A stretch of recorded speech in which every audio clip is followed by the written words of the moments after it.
اعوذ باللہ من الشیطان الرجیم بسم اللہ الرحمن الرحیم السلام علیکم ورحمۃ اللہ وبرکاتہ۔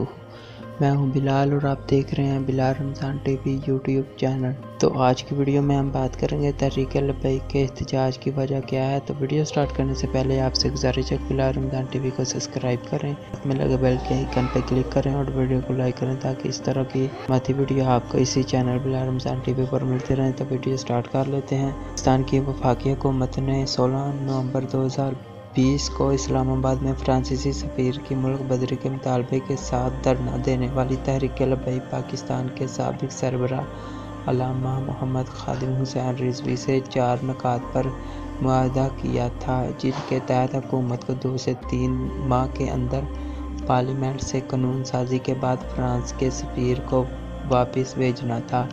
اس معاہدے پر عمل نہ ہونے کے بعد فروری 2021 میں مذکورہ جماعت اور حکومت کے درمیان ایک اور معاہدہ ہوا، جس کے تحت حکومت کو 20 اپریل تک فرانسیسی سفیر کی ملک بدری کے وعدے پر عمل کرنے کی مہلت دی گئی۔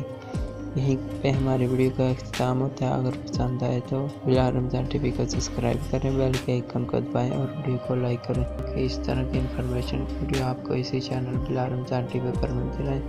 تو ملتے ہیں کسی نیکسٹ ویڈیو میں، تب تک کے لیے اللہ حافظ۔